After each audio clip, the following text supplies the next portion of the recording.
को ब्याही गई, धर्म गए थे ना वसुधारा की तरफ, धर्म जी वहां, उनको ब्याही गई 13 जो मूर्ति नाम की देवी थी, उनसे कौन किसका प्राकट्य हुआ?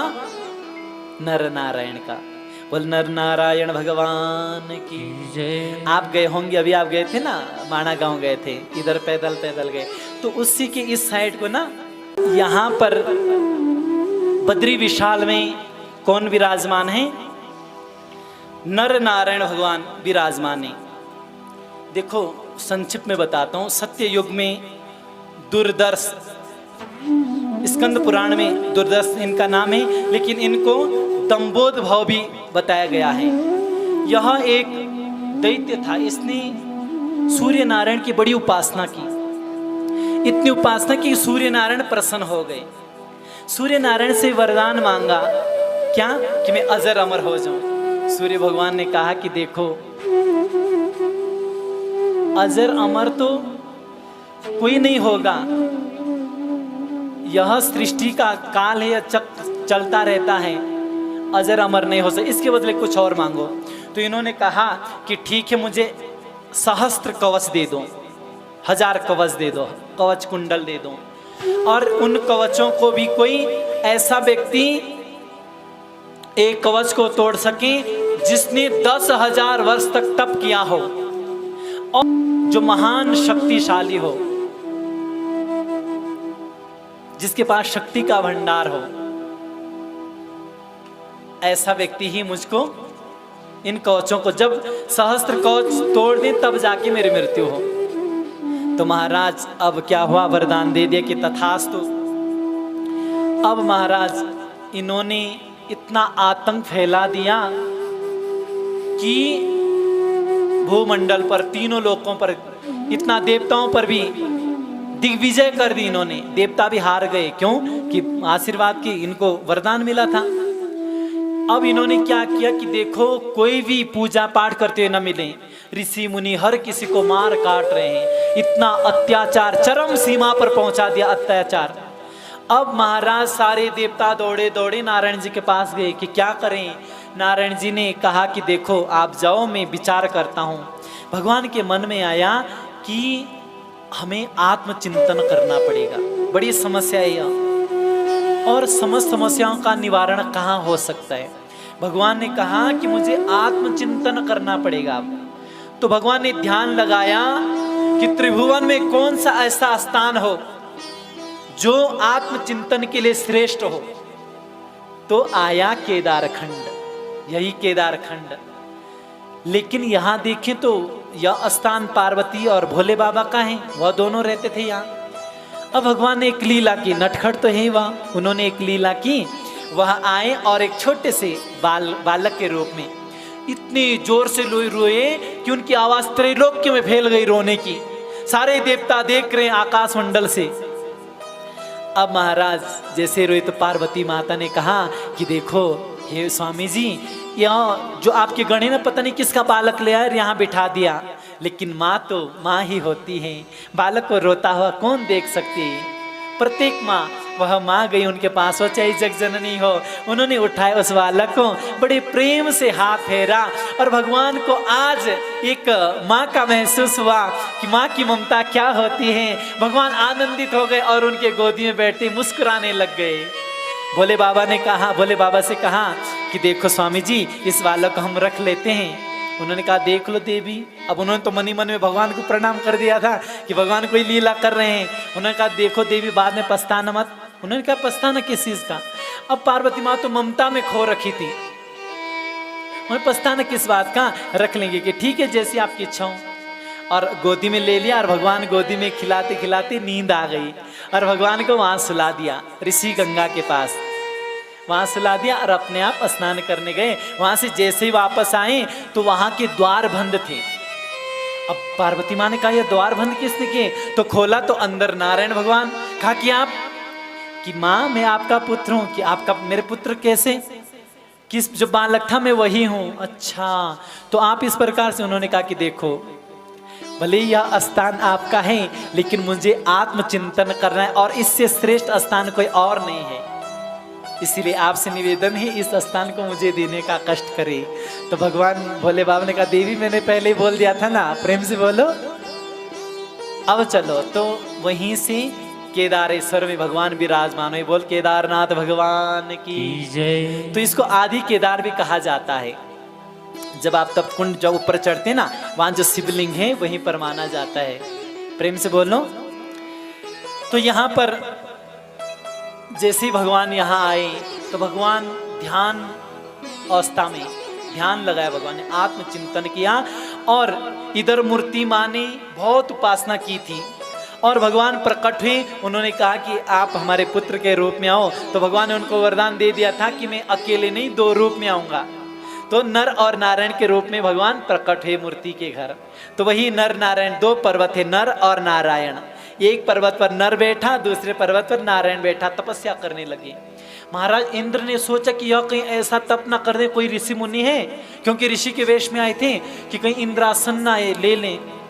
उन्होंने अनेक प्रकार से वहां पर अतिवृष्टि इत्यादि की और जब तब भी नहीं यह अपने ध्यान से हटे तो इन्होंने क्या वहां पर वसंत कामदेव को भेज दिया, अनेक अप्सराएं भेज दी, आकाश में काली घटाएं आ गई। उसी समय भगवान ने आंखें खोली। अब इन्होंने सोचा भगवान क्रोधित हो गए, वह सारी अप्सराएं डर गई थी। अब उन्होंने कहा कोई बात नहीं, आप हमारे आश्रम में आए, आप लोगों का स्वागत है। उसी समय भगवान ने अपनी जांग से उर्वशी और 16,000 अप्सराओं को प्रकट कर दिया। इतनी सुंदर थी वह, इतनी दिव्य थी कि जो स्वर्ग लोक से आई थी अप्सराएं उनके सामने वह कुछ भी नहीं थी। सर्वश्रेष्ठ उर्वशी।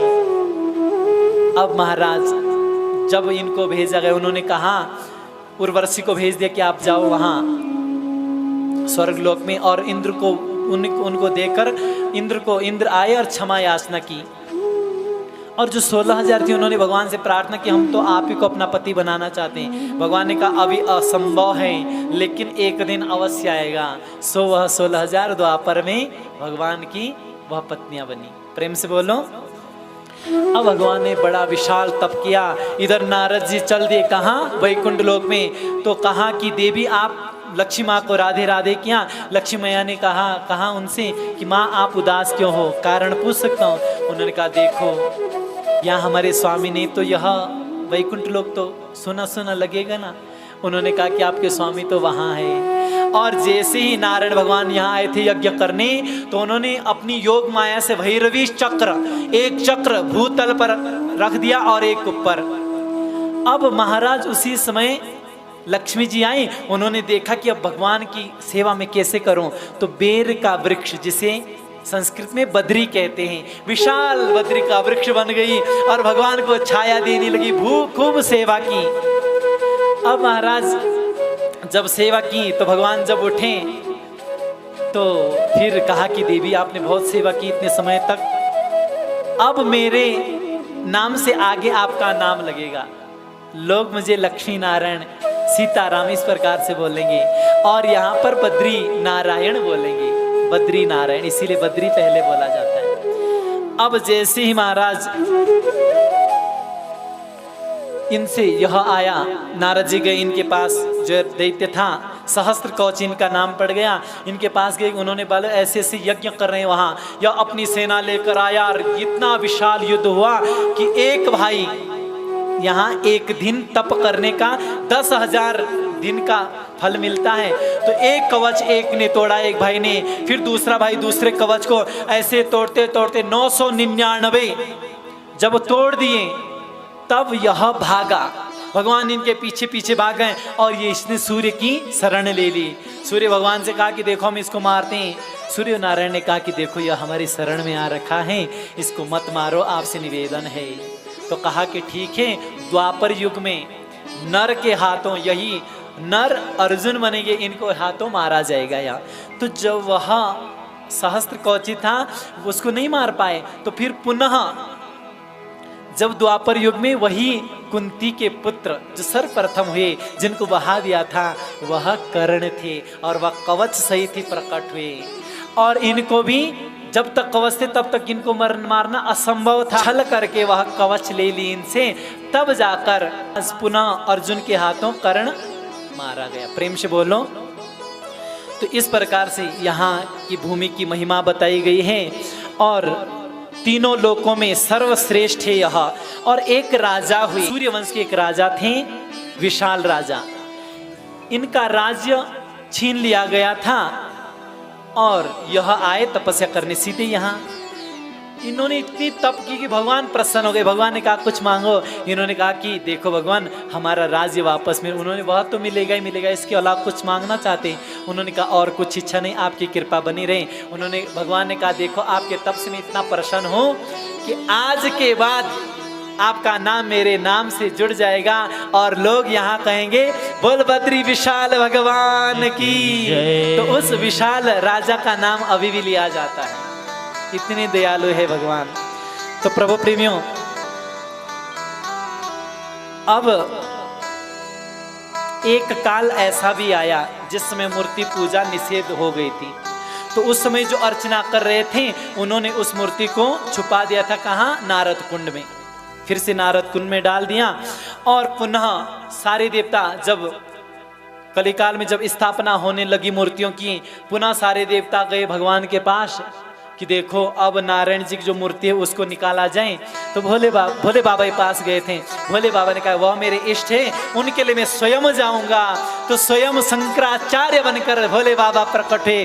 बोले शंकराचार्य भगवान की। और यह बद्री धाम में आए महाराज। इन्होंने सनातन की एकता और अखंडता के लिए 4 दिशाओं में 4 धाम बना दी, 4 धामों की स्थापना कर दी। बद्री धाम और जो जगन्नाथ, द्वारिका और रामेश्वर।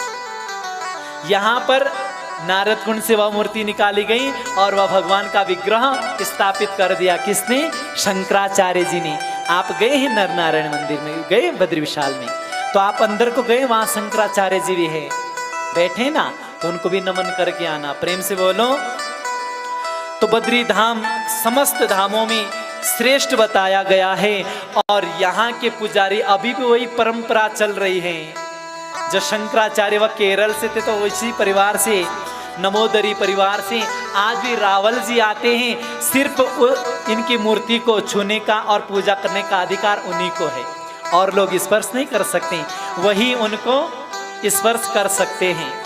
और आज भी वही रावल जी आते हैं और जो केवल देवता और ब्रह्मचारी रावल जी, यही 2 भगवान की पूजा करते हैं। 6 महीने देवता करते हैं स्नान इत्यादि रोज, और अखंड ज्योत जलती रहती है पूरे वर्ष भर।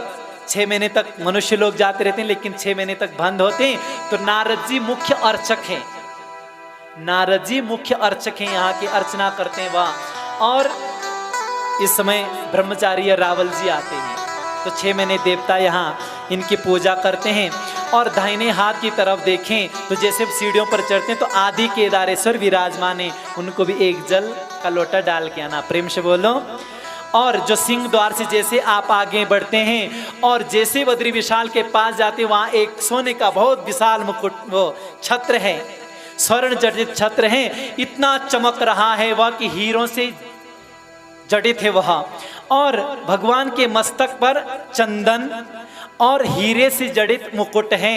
और चंदन पर जो तिलक है ना, आप देखना जरा, हीरे का तिलक है वहाँ।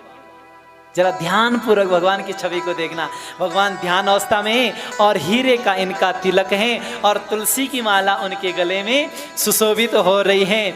और उनकी मूर्ति के दाहिनी और बाईं तरफ कुबेर, गरुड़, नारद विराजमान है और उद्धव जी वहां पर विराजमान है। और इस तरफ को देखें तो लक्ष्मी जी भी वहाँ विराजमान है, वहाँ से सिंदूर मिलती है जब आप जाते हैं, लक्ष्मी जी भी है वहाँ, अन्नपूर्णा भी है। और राम, क्योंकि यह त्रेता युग से चला आ रहा है, तो जिस समय भगवान राम जा रहे थे तो हनुमान जी को भेज दिया कि आप मेरे तपस्थली में जाएं। और हनुमान चट्टी में विराजमान हो गए, राम जी का स्मरण करने लग गए। तो यहाँ की महिमा बहुत विशाल। यहाँ पंचशिलाएं हैं, पंचशिलाएं यहाँ ब्रह्म कपाली हैं, जहाँ से पितरों का पिंडदान किया जाता है। तो अन्यत्र करने की आवश्यकता नहीं है। लेकिन इस शंका को मिटा दें, प्रेम से बोलो, क्या? कई लोग बार बार पूछते रहते हैं कि जब यहाँ कर देंगे घर में श्राद्ध तर्पण नहीं कर सकते। अरे तर्पण अवश्य कर सकते हैं, क्योंकि जो यहाँ के ब्राह्मण देवता जब पिंडदान करते ना, आज गए थे हमारे शर्मा परिवार सतीश जी, आप गए थे ना, तो सबसे पहले क्या वहाँ पिंडदान किया जाता है, उसके बाद तर्पण किया जाता है और उसके बाद हवन होता है। इसके बाद ये नहीं कि कई लोग बोलते हैं पितरों को विसर्जित कर दिया, आप क्यों बुलाएं घर में? अरे आपके पितृ देवता क्या उनको भूल जाओगे? भूलना नहीं है, तर्पण तो करना ही चाहिए। वैसे हमारे शास्त्रों में तो नित्य तर्पण का वर्णन आता है, जब संध्या बंदना आते ना नित्य तर्पण का वर्णन आते, लेकिन नित्य नहीं कर सकते, कम से कम जो उनकी तिथि हो उस समय, और जब पितृपक्ष आए जो उसमें उनकी तिथि है उस समय तो अवश्य करनी चाहिए। तो इस प्रकार से यहाँ की महिमा के बारे में बताया, और यहाँ की महिमा तो और भी है, लेकिन यदि हम उसी में बने रहेंगे तो आगे की कथा नहीं हो पाएगी। प्रेम से बोलो, इसीलिए थोड़ा सा स्मरण कर दो बद्री विशाल का। बोलो बद्री नारायण भगवान की जय। जहाँ बद्री नारायण रहते हैं उस भूमि को बैकुंठ कहते